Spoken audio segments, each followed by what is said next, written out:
Hello, everybody. I think we're live, Steve. We're live and direct.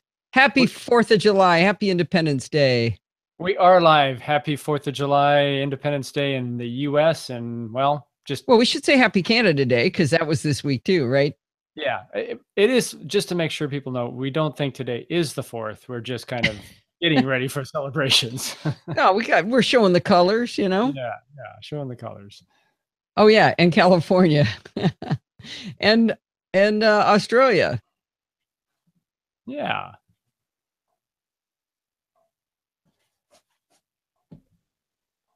Oh, and Rose just made it in. That's pretty good. All right. Let me do a little test recording here. Hi, this is Allison Sheridan of the NosillaCast podcast, hosted at podfeed.com. This is Allison Sheridan of the NosillaCast podcast, hosted at podfeed.com. Wait, Nevada? Who's in Nevada? I thought you were in Arizona, Sandy.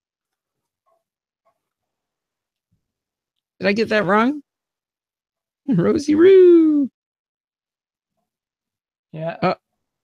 Alpha Geek is down. It doesn't appear there. They will be streaming tonight.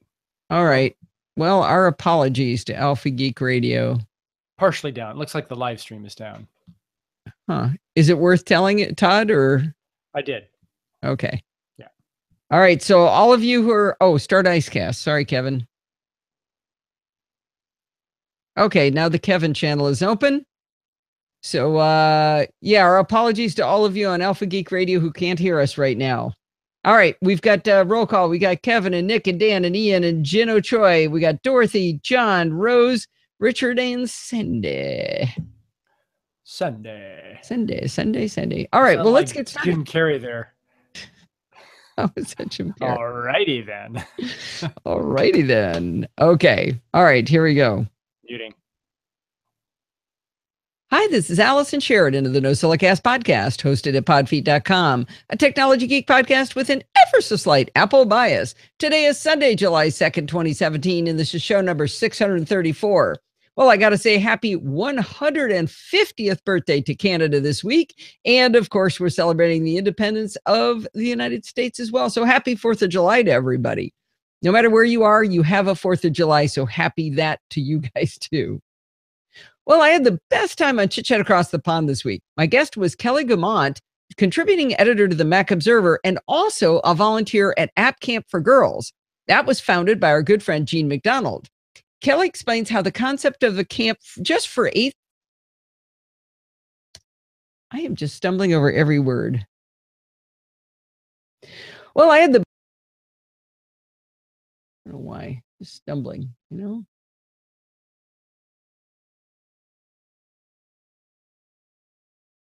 Oh, we'll save this as something. Thank you, Kevin.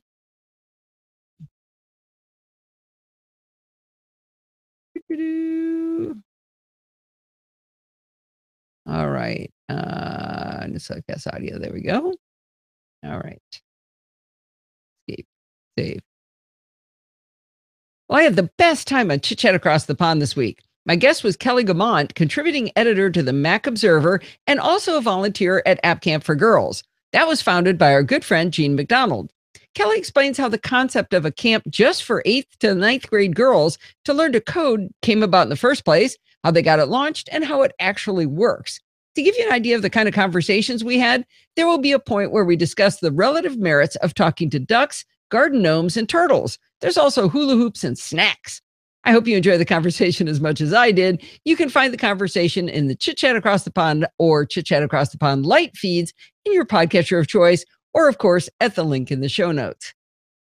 Well, hey, I want you to check out my article, Touch Bar 6 Months Later, and my video tutorial on plus apps in the Screencast Online monthly magazine. You can get that at screencastonline.com/magazine, or you can find it in the iOS App Store. This is a fantastic way to get to watch Don's videos and the ones from contributors, from people like me. Plus, you get articles, hints, and tips from David Sparks, Katie Floyd, Wally, and Wendy Cherwinski, Frank Petrie, Mike Schmitz, Todd Oldhoff, and me. There's no subscription required. You can buy these issues a la carte and read them on your iPad and watch the full-length videos. It's a really cool way to get it without having to subscribe to Screencast Online. But you know what? If you subscribe to Screencast Online, you get the magazine for free, so you might need to do that too. Anyway, I was really pleased with the video I did this month on Plus Plus apps, so I hope you go check that out.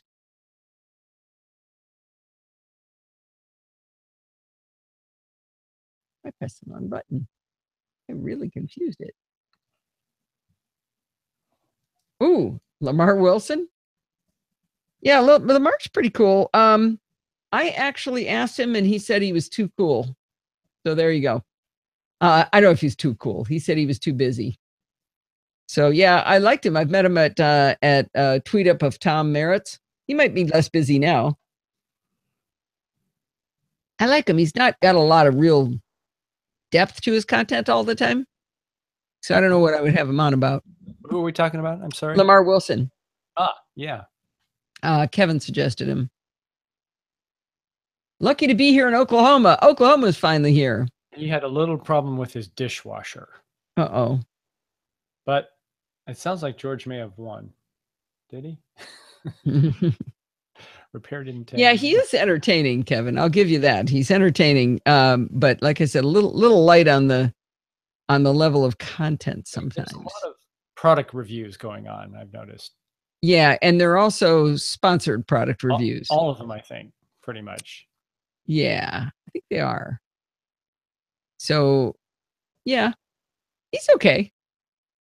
Plus, he said no. So other than that, that's a whole nother story. Okay, here we go. The Ring Video Doorbell has been described as caller ID for your front door. It's an awesome device that lets you see who's at your door, talk to them or not, and do all this from anywhere you are on the planet, assuming you have internet. Another theoretical advantage is that you can see if there's a package left on your doorstep and say, ask a neighbor to go get it for you before somebody steals it. For answering the door, we find it to be awesome. For seeing the packages on your doorstep, not so much. A year and a half ago, when we first got the Ring Video Doorbell, I did a very favorable review of it with this notable exception. The problem with the Ring Doorbell is that it has way, way, way too high of an upward viewing angle and not nearly enough downward view to the doorstep. To illustrate this point, I simulated former NBA star Shaquille O'Neal standing at my front door and showed how there was a good 6 inches still viewable above his head. I even talked to the CEO of Ring about this, Jamie Siminoff, when we were at CES, but he didn't seem sympathetic to this problem. I even mentioned my Shaq experiment, and he was still unimpressed. Well, fast forward to this week when Ring announced their new Ring Video Doorbell 2. Steve was so excited he actually contacted Ring right away to find out if they had increased the vertical field of view with the new model. Sadly, while the new video doorbell is 1080p HD versus the 720p of the original model that we have, it turns out they actually decreased the vertical field of view of the new camera. The older standard model we have has a vertical field of view of 140 degrees, while the Ring 2 is only 100 degrees. And I guess that's a pretty easy way of saying the Ring 2 is not going to be coming to Casa Sheridan. Well, it was time for 2 engineers to solve this problem. Our first thought was to angle the Ring Video Doorbell downward, but the required angle away from the wall would have looked really dopey because it was like 30 degrees. Then I suggested, what if we mount the doorbell upside down so the larger angle was down instead of up? Steve pointed out that the image would be upside down, so that would be kind of stupid too when we looked at it on our phones. Finally, I came up with an idea that might just work. What if we could mount a mirror close to the camera lens but at an angle so that we could see the threshold below the doorbell in front of our door? Imagine a second upside down image of the doorstep along with the normal view of the person ringing the doorbell. Well, I was the idea person in this engineering discussion. Steve modified my concept and then did all of the work.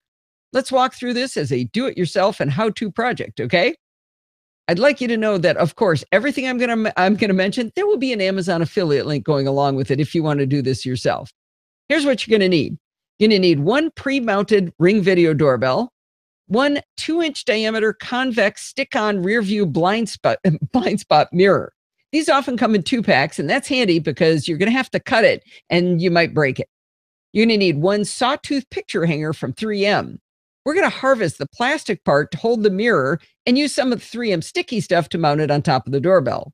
You're going to need a heat gun, which will be used to bend the picture hanger plastic part, and one small bottle of black hobby paint.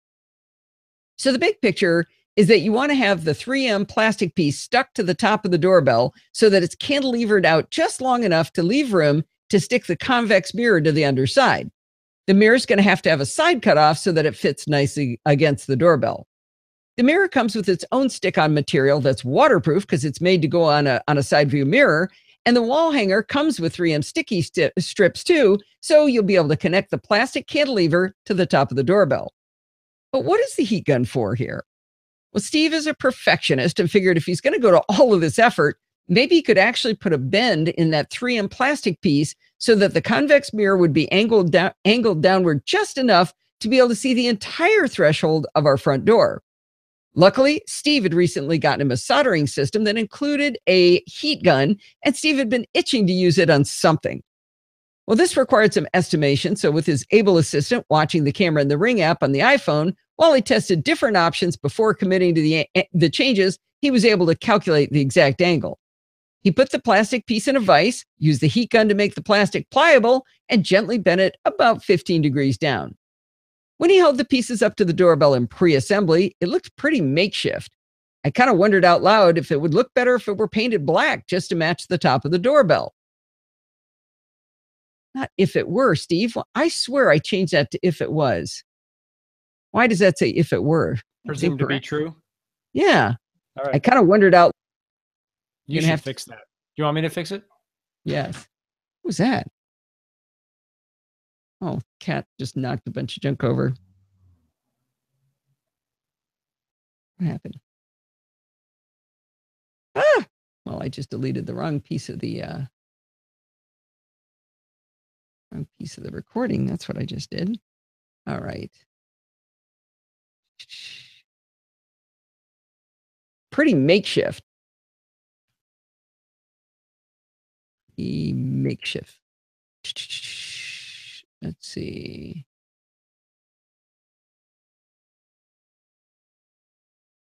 Where did it go? Bed it down about 15 degrees. That is not precise engineering. I know Steve did that part without me helping. Where did pretty makeshift go? Where am I? There it is. I didn't want you anywhere. Oh, sorry. I didn't know you were starting. Oh, wait. I'm going on mute now. There you go. That's an idea. You could try that. Thank you, dear. Did you want to make your snarky comment first? Yeah. I just didn't want you anywhere near the heat gun. Is that the problem? All right, here we go. I wondered out loud if it would look better if it was painted black to match the top of the doorbell. Steve thought that was a grand idea. Luckily, he just happens to be building a Saturn V rocket model right now that Kyle also got him for his birthday. So he had black hobby paint right there available on the dining room table, which is where you should make your Saturn V rocket models, right? I know this sounds really stupid looking, but I have to say it looks really good. His paint job matches the doorbell perfectly, and it actually looks like it was meant to be there.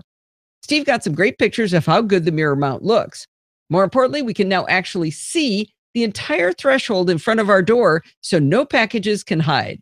He got a screenshot of the Ring app with me standing at the doorbell, and you can clearly see a package in the mirror image that would otherwise be invisible. It's upside down and weird looking, but it totally works. I should mention there's only one problem with this. When Shaq comes over, we will not be able to see his head at all. I think that's a small price to pay. I think so. Did you fix that section? Yep. Okay, thank you. It's just the was to were to was, right? Yeah. So that's a grammar rule that is my favorite grammar rule. A long time ago, Steve told me that you were always supposed to say if it were. That's the way you're supposed to say it. It was always if it were. With a conditional. And with that conditional in particular, right? So I was reading a book by an author that through a long story, Lindsay and I got to know, and we're in email contact with her. And the heroine of her books was kind of a grammar nerd. And at one point in the book, she said, if it was. And I was like, oh my gosh, I can't believe she made this mistake. This is awesome. I've got to tell her she screwed this up.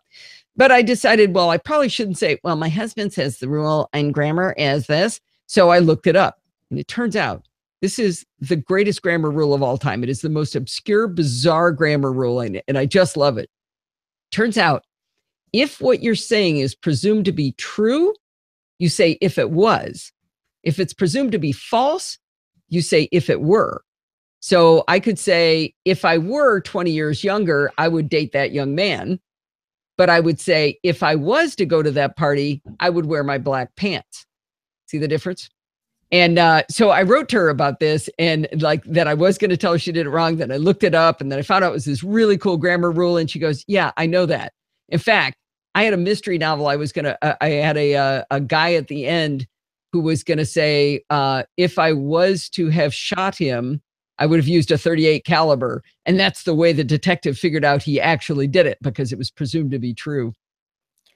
That's a detective with one good grasp of Grammar. grammar. Yeah, exactly. She decided nobody would ever get it, so she didn't use it. Cougar alert. Oh, because I said if I were to be 20 years younger. Thanks, George. All right. We're 7 minutes in. This is going to be a short show. Not too much to talk about. All right, here we go. Well, I want to pause for a minute and give a big shout out to Rob. That is not the way you spell his name. Not Either. Come here. Does not look right.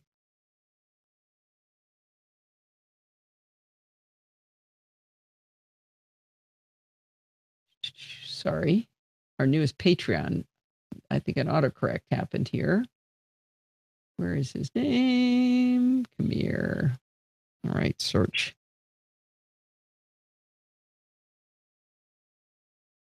Rob Pither. That's what it was. Not Either. I think it changed it. He and E aren't anywhere near each other. All right.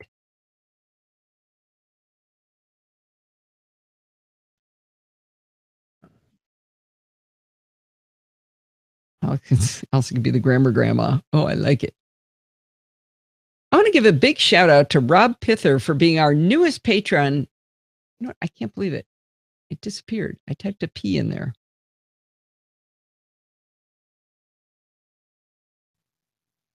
One more time. I want to give a big shout out to Rob Pither for being our newest patron of the Podfeet podcast. It's really fun to say, patron of the Podfeet podcast. Good thing I have a pop filter, right? Well, anyway, Rob found value in the content over here and wanted to help. So he went to podfeet.com/Patreon and elected to contribute a small dollar amount every month to support the shows. I think Patreon is a terrific model because as a contributor, you are 100% in control of how much you spend. The only way the number changes is if I don't do a show, and that only makes it go down. But of course, I always do a show, so you're always in control of exactly what that number is. Anyway, I feel such joy that so many of you have found enough value in the show to contribute as much as you have. And thanks to Rob for doing it just this week. Oh, it's time for the Tiny Tips music, Steve. Podfeet podcast. Oh, don't say podfeet.com so quickly. You think people don't know what podfeet.com is? Podfeet.com? It just sounds funny. Really? Be proud of your website. Don't try to Podfeet.com. There's kind of a balance between what you just said and the way you said it before. Podfeet.com. Do you want to say it? I'll have a jingle. I'll press podfeet.com when you're going to say it. Especially at the end, when you're starting to list all of them, you go, podfeet.com. I do it fast because I want people to get the rhythm of it. But I don't know. You should not, well, should is the bad word. I would prefer if you didn't marginalize Podfeet. Oh, I just thought of something. I didn't put my intro music at the beginning. What? What do you guys think? Do you guys think I'm saying it too quickly? And I know Kevin's going to say that whatever Steve said was right. As well, he should.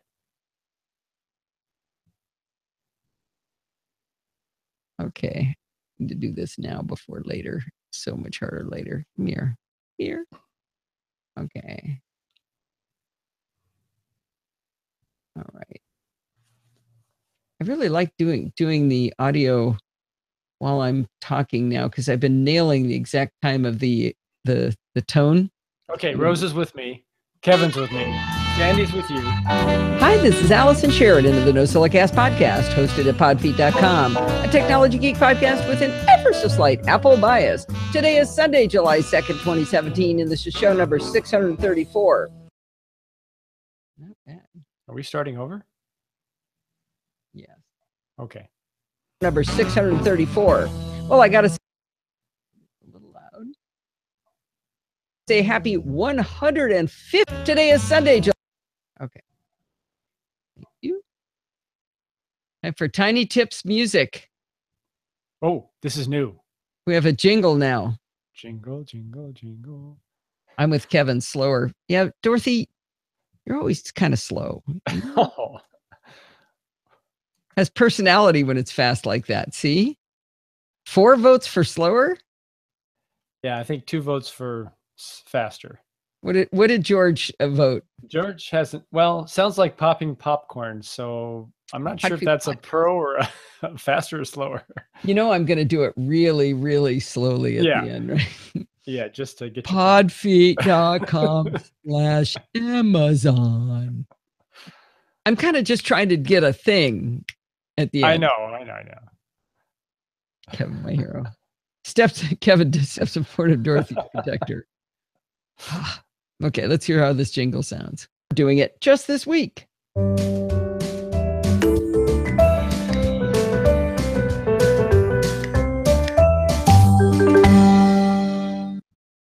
right. I'm going to read this. Priceless. All right. Where's my tiny tip? I almost did 2 tiny tips this week. All right. Move this in where I can see what I'm doing. Slide this over. Podfeet.com. There you go. Oh dear, now a chair dance. Is that Barney? No. Oh, come on. Steve's the one who picked that. Is John referring to the music? No, yes. I cannot use Barney music. That's copyrighted. This is royalty-free music from. Okay, here we go. Muting. Shh. Why aren't you starting?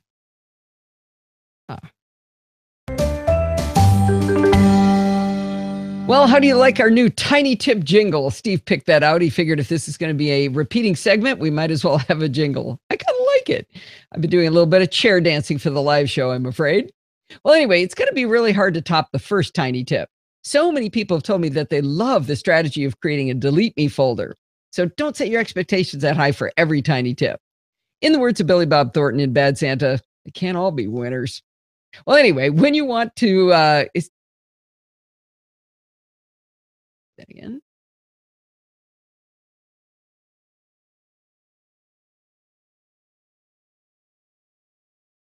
Well, anyway, when you want to buy the new hotness coming out of Apple, one of the ways to justify your expensive purchases is to resell your existing Apple products. The good news is that Apple devices hold their value really well. The bad news is that it's tedious to figure out what your devices are really worth. Traditionally, the process I follow is I write down all of the specs of a machine, then I go over to eBay. I search for the same device on eBay while setting the filter to sold items only. Then I create a spreadsheet and I start recording the last, say, 10 to 12 that have sold recently. I keep detailed notes in my spreadsheet on how they might vary from the one I'm trying to sell. Next up, I throw out the super high ones, which are usually those sold by a company. Then I throw out the lowest one if it's got something clearly wrong with it, or it has something fundamentally different spec-wise from the one I'm trying to sell. On average, or by that time, I average the selling price in my beloved Excel to determine a price. If I'm selling to a stranger, that's a pretty much fixed number. If it's to a friend who maybe could use a little bit of help with the price, I might lower it a little bit. At least I know the value of the equipment, but this process takes like 3 to 4 hours. That's not the tiny tip. For Father's Day, I got Steve a new iMac, so I needed to figure out what his old one was worth. It's a 27-inch mid-2011 model.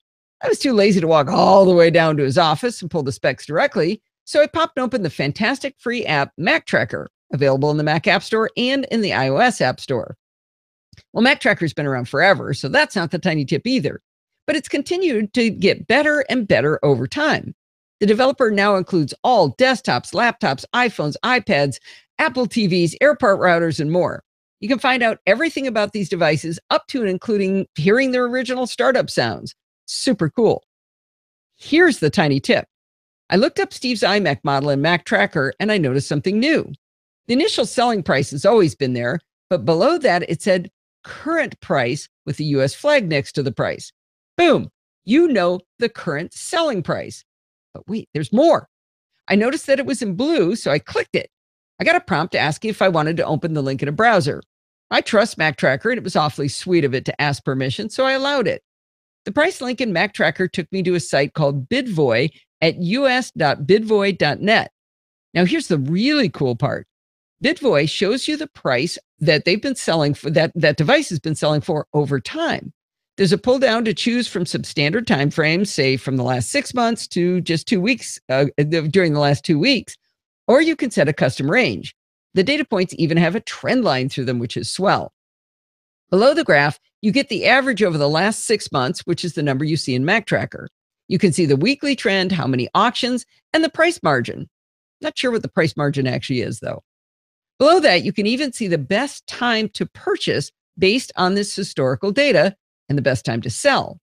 For example, for Steve's model, you want to buy on a Sunday between midnight and 4 a.m. And I should try to sell it, if I'm doing an auction, on a Tuesday between 4 and 8 a.m. They show the prices for those two times, but it doesn't entirely make sense. The average for Steve's iMac is shown at around $600. The best time to sell says almost $800, but the best time to purchase says $650.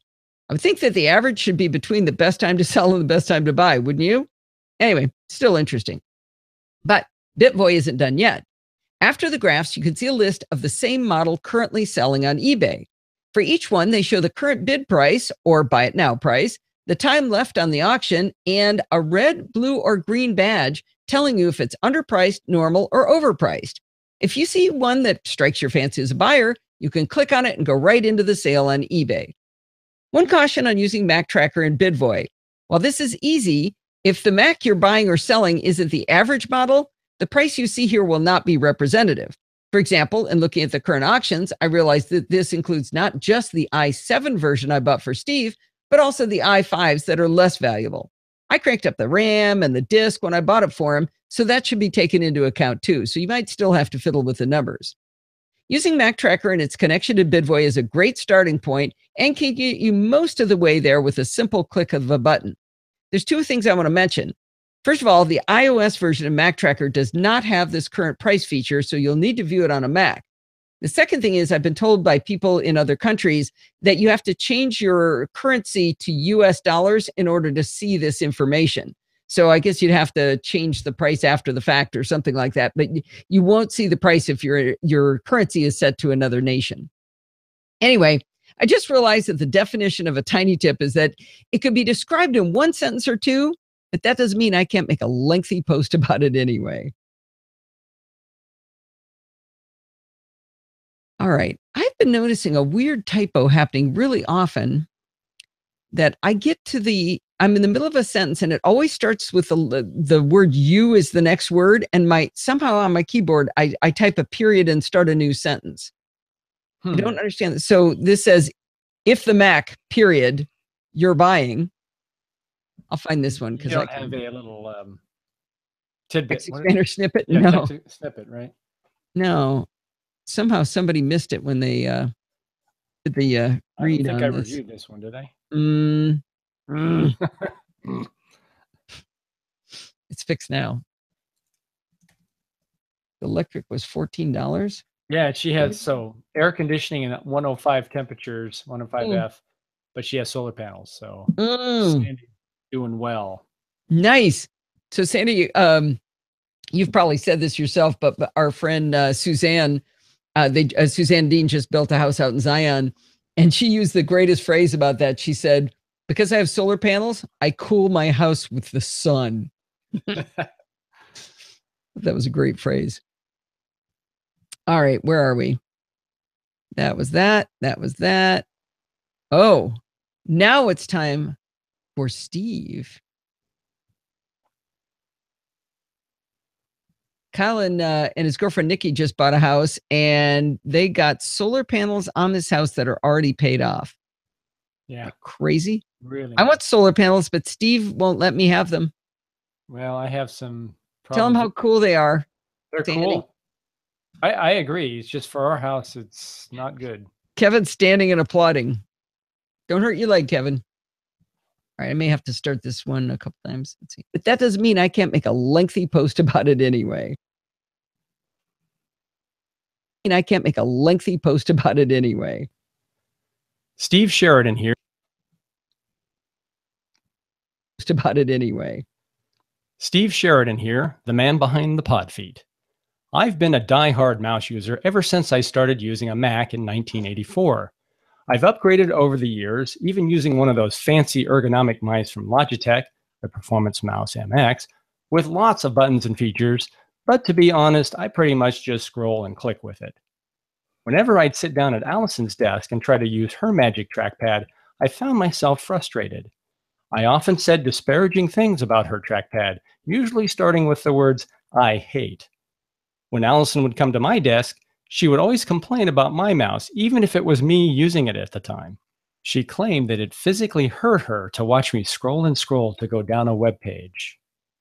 You might have heard that Allison bought me a new iMac for Father's Day. Since she was buying, she bought it with the dreaded Magic Trackpad. She figured that I would continue to use my Logitech Performance mouse, and she'd get a spare trackpad out of the deal. I set up my new iMac on the left side of my desk with the old iMac on the right while I did the transfer of my data. Allison strongly urged me not to use Migration Assistant simply because I haven't done a clean install in 5 years. What could possibly go wrong?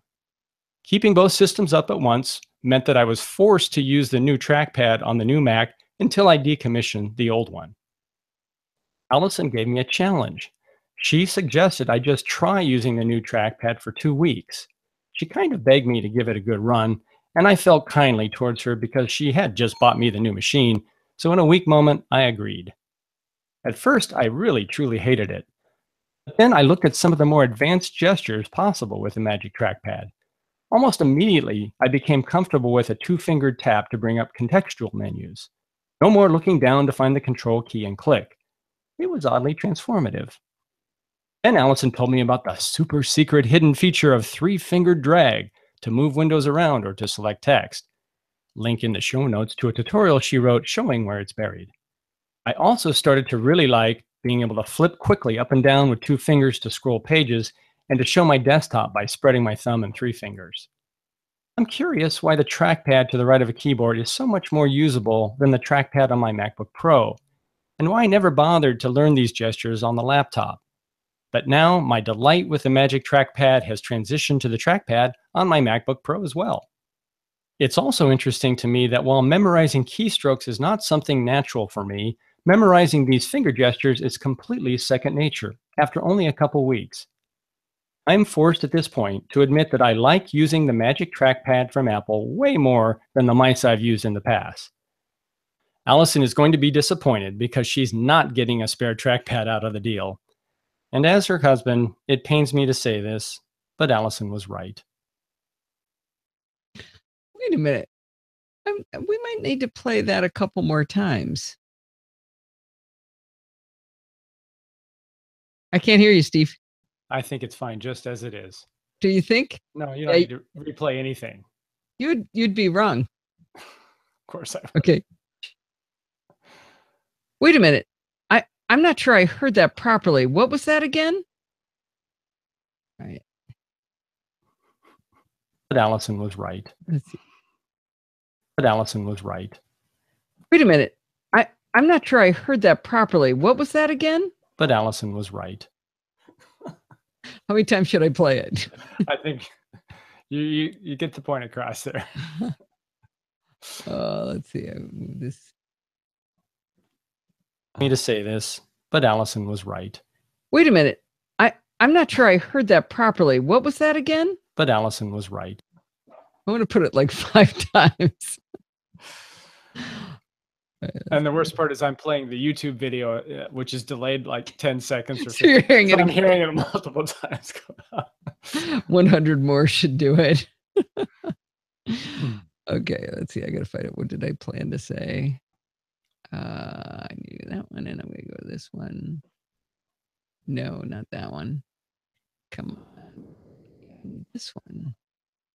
This is going to be a really short show, guys. I'll have to pronounce podfeed.com. I'll play that a couple more times so that I can get the long playing version. All right. Was right. Those are the most beautiful words I've ever heard, Steve. Now, this has been a really interesting adventure because he's right. I just would always go in there going, how could you stand to use a mouse? I'd see him scroll and scroll and scroll. And it's like, I got carpal tunnel just watching him scroll. It drove me nuts. So I really did not think he would ever agree to use the magic trackpad. So that was a big delight.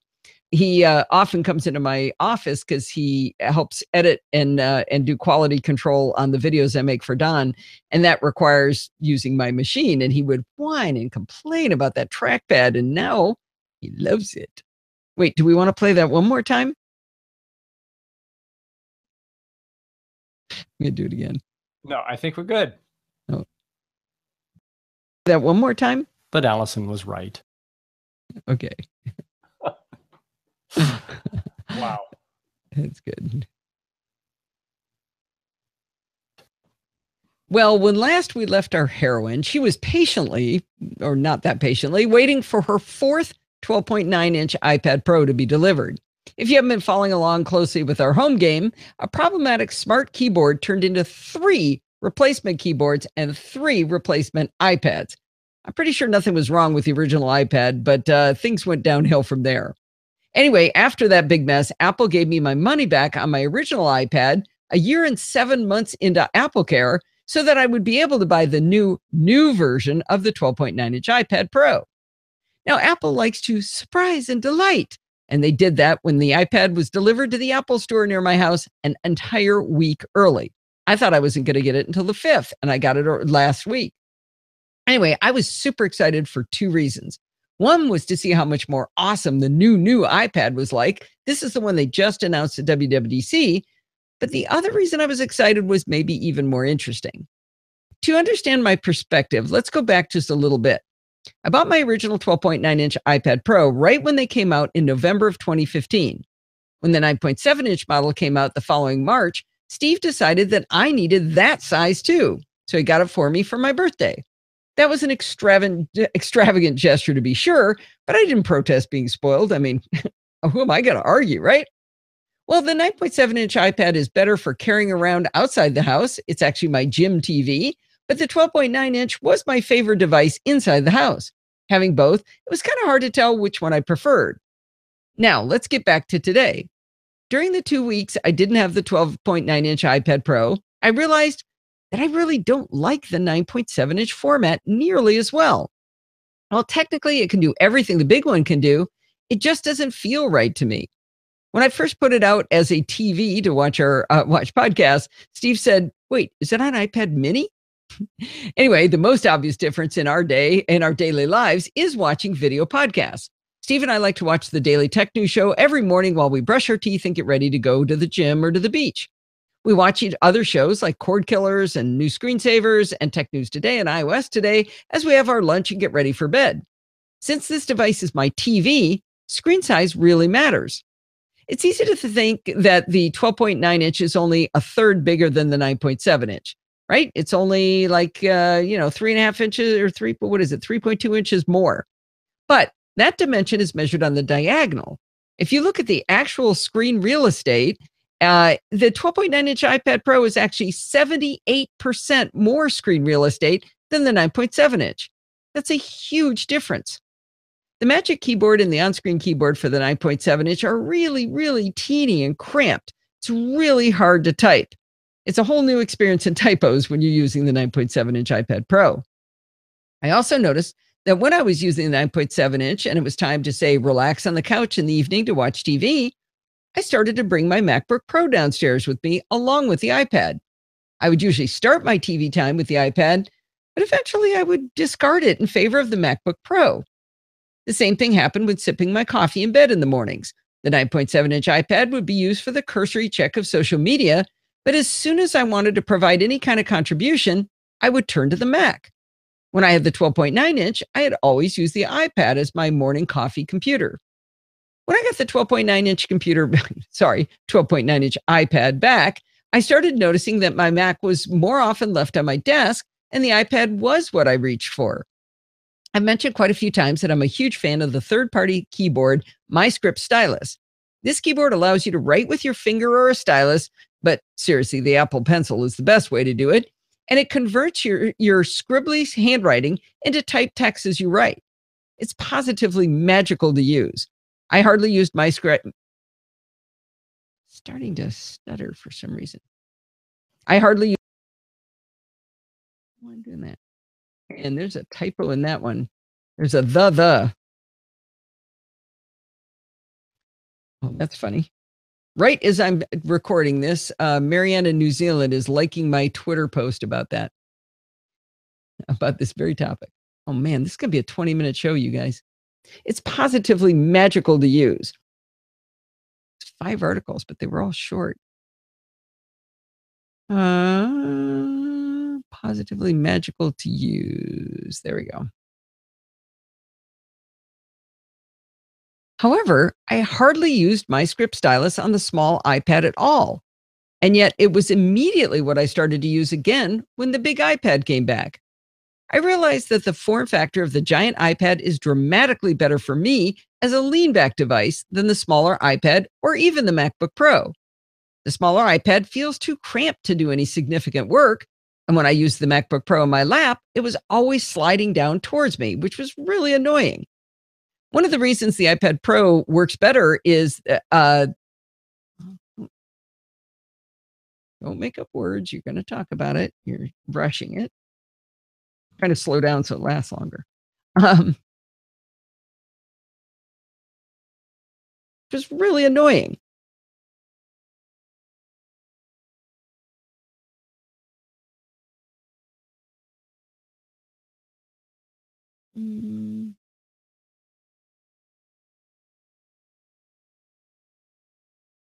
Really annoying. Really annoying. Keep on playing that over and over again.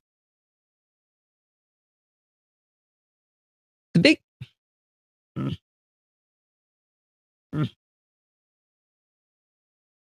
The big iPad isn't cramped at all, and it doesn't slide around because the felt on the back of the smart keyboard, when it's flipped around and back, keeps it from sliding around on my lap. And it's so delightful to scribble chats to people while watching TV. I don't write anything really long form, but I write lots of little tiny things, so it adds up. You may have been expecting a glowing review of how much better the new 12.9-inch iPad Pro is than the original model. It's time I confess that I can barely tell the difference. I know I should be dancing around the room talking about color gamut and 120 frames per second. And I think there's some number about how the pencil's supposed to be working so much better, but I don't know. I'm supposed to be talking about how it transformed my life. But to be honest, the only thing I've noticed is that it's brighter than the old one. I'm telling you, I'm not noticing anything being faster or magical about it at all. I mean, I still love it. Don't get me wrong. But I really, if they had told me it was the old model, I would have never noticed at all. I wouldn't have said, wow, this one sounds better, does anything better. That's kind of interesting to me. Now, I know everybody isn't like me, so I'm not saying the 12.9-inch iPad Pro is the one you should like best. But I was really surprised how much I missed that size when it was gone, even though I had a 9.7-inch to fall back on. The smaller iPads might be great for you, but for me, it's the big girl iPad Pro all the way. Boy, you really went off script there, girl. Why? Were you reading along? Oh, I always do. Do you really? Yeah, I try to. Sometimes the chat room. Possible iOS 11 will optimize the new chipset. Yeah, I've heard that that's supposed to be great, but I mean, Leo and them on MacBreak Weekly, they lost their ever-loving minds about how amazing the 10.5-inch iPad Pro is. Now, it's the same stuff in this one. Actually, I guess I could have said the camera is better. It's a good camera. But I don't take pictures with the 12.9-inch iPad. Where is it? If you do, I want to get a picture of you doing that so I can send it to Chris. Yeah, really. Or maybe Rob. Yeah. Oh, man. Terry Vogue, just in time for the end. Prairie Fog. There's another mistake in there. It was day-to-day lives. I said daily lives. I am literally almost done.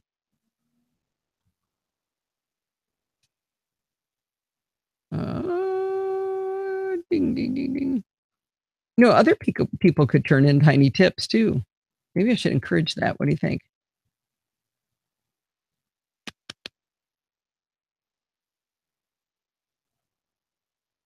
All right, here we go. Well, this is a little bit of a short show, but that does happen on the Every Other Weeks without Bart, but he will be back next week with some more security bits. And I want to tell you guys with this tiny tip thing, if you've got a tiny tip, send it on in. I would love to get tiny tips from you. Just little things that that you think, hey, other people might get a kick out of this, but you might wonder where you would send those in. Well, you could send them to me by emailing me at allison@podfeet.com. You can also follow me on Twitter at podfeet. Remember, everything good starts with podfeet.com. Podfeet.com/Patreon. Podfeet.com/Facebook. Podfeet.com/Google+, and Podfeet.com/Amazon. And if you want to join in the fun of the live show, head on over to podfeet.com/live on Sunday nights at 5 p.m. Pacific time and join the friendly and enthusiastic Nosilla castaways. Thanks for listening and stay subscribed. There, how was that? It's good, but at the Painful. end, you couldn't even stand it, and you started speeding up a little bit, just a little. Did I? Bit Oh God, that was so painful. It's really hard. Kevin has an important question. If his pinky toenail falls off and he sends it in, does it count as a tiny tip? Ew! I was drinking when you said that. That's exactly my response. Ew, Kevin, that's horrible. You saw somebody using a big tablet as a phone. It looked ridiculous. When they were talking about doing the ban against anything bigger than your cell phone, I was thinking of just going on to an airplane with an iPad and saying, this is my cell phone, and opening up Skype and dialing a number and going, it's my phone. Sorry. Yeah, that probably worked out well. I'd be in jail. That was a short show, Steve. You should have written a longer review. It's only 24:50 to 25 minutes. I probably should have written a longer review. You gonna confess anything, dear? No. Okay. Nope. Okay. Let's see. Is that where it is? Please subscribe. Okay. I want to show you how this ducking thing works here, Steve. With Audacity? I'm going to share my my screen. Nope. I'm going to share. So you guys are looking at this, right? At Hindenburg. So the way I want to duck this down, but there's no control points. I can grab the end. There's a little control point there, so I can do that. And there's one here in the middle, and I can make the whole thing go up and down. Wait, but I can't. I don't see the middle. Well, it's hard. It's hard to see. Actually, we need to stop you from being able to. How do I click? Just double click on your image and it'll freeze it. Yeah, sorry, it was off. It was off screen. Okay. So here, I'll put the cursor right where it is, just because I can't. You probably don't see my pointer, but when I click on this, right? Okay, come on. Do you have to select there? It is. Okay. Right there. Can you see my mouse? Yep, we see it. There's a little tiny thing there, and so I can take the whole thing and move it down, but I can't say add a control point anywhere. In the middle. So what I have to do is if I drag across 2 tracks like that, then I can grab this piece in the middle and I can go like that. Ooh. And now look, there's control points. So now I can go get this. I can get all these others and I can hit escape to get rid of that. And I can still control these. So I can bring this one down. So, but now this isn't where I want this to be. I really want this to be way over to the right. What is this?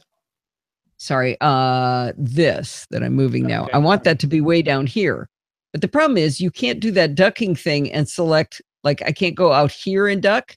I have to be where there's some of both tracks. So you're having to use ducking to do manual volume to add control points. Yeah. That's not good. I don't really need that. There's gotta be a way around that. No, I wrote to the developer and he said, I can show you what he wrote to me, but it didn't make any sense. It didn't help me with what I wanted to do. And I asked him more questions and he didn't write back. He's usually pretty good, but I don't understand what he's doing here. Let's hear the end of this. Castaways. Thanks for listening and stay subscribed. So, I mean, that works, but that's dopey, right? Yeah. So if you ever do want to add control points that are not overlapped with another track, you have to like bring it under put the a track above it. Yeah, put a track above it, do it, and then slide it or slide the other track. Get rid of that piece. Wow. That's not intuitive. So no. Actually not very functional. Yeah, the guy gave some other ideas, but I didn't. He said, "Oh, you can find that in the documentation right here." And the link he gave me was to all of the documentation. And a search for the words he used did not find what he was talking about. So I'm kind of waiting to find out what he's talking about. So,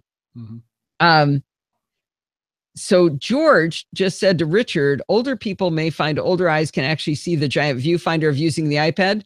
One of our friends on our trip to the Galapagos, that's exactly why he used an iPad as his camera in the Galapagos, was because he could see the viewfinder.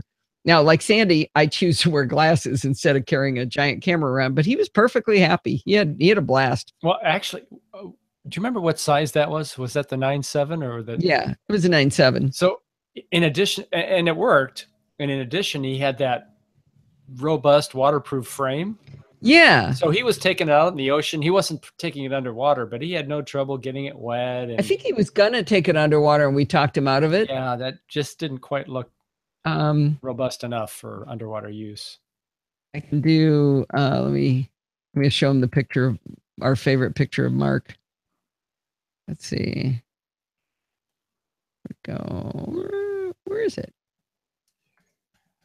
That's weird. Hang on. That's interesting. Application window is not letting me share photos. That's really interesting. I'll share my entire screen. You'll be able to see it. But yeah, there's Mark taking a picture in the Galapagos with his waterproof thing on. So, what just happened, Steve? What? A video for Steve, just Allison video. Oh, no, now it's only Mark. That's cool. Stop. If you're trying to show something, that's good. Okay, you want some Steve video there? There you go, Steve. Where? Oh, all right. It on me. Great. No, I didn't. No, I didn't. I do like the I do like what I can do with Hindenburg though to the export is astonishingly fast. Dan, you would like that part, even though this isn't accessible at all. But watch it. So this is only a 25-minute thing, but I'm going to do an export and to AIFF, and I'm going to get into the right folder and ready, go. And it's done. That is so fast compared to Amadeus Pro. Amadeus Pro, I have to do 4 or 5 steps just to get to that point, and then Amadeus Pro is maybe a couple of minutes. It's like 4 seconds to do it here. Hi, Richard. Sandy brings up a great point that there's no one behind him trying to see through him like at a concert, which that's done, and it's so annoying when people do that. And it just looks funny, but he's not really getting in the way of anyone. So it's okay. No, it worked for him. It worked. Plus he was hilarious. He was a funny guy. So funny. He was like this oddly hermit guy who like doesn't like people at all, but was super friendly on the trip. So he lives super isolated from everybody. Where did he live? In New Hampshire or something? Up in the woods, and he doesn't have any neighbors, doesn't want to talk to me? A little farther south, I think towards the, what's that mountain range that goes down? Appalachians. Somewhere. Appalachians? Yeah, one of the Kentucky or, well, not sure which one. Kevin probably would know where the Appalachians are. I bet other people who understand geography might know where they are too. Yes, most people would. I didn't forget any posts, did I? No, I didn't. I've looked at them. I don't see any. All right, good, good. All right, well, it's 6 minutes till, but I might as well let class out early since I kept you guys late last week. Have a great, hey, when did Daniel get in here? Bye, He's been here Daniel. for a while. I didn't see him come in. I saw Ian come in. Well, lovely to have you. He's gone. All right, guys, I'm going to hang up on you and then I'll hang up on Kevin after that. Say goodbye, Steve. Goodbye, Gracie. Have a nice Independence Day, you people in the U.S. All right, happy 4th of July. Bye, Rose. Mwah. And we're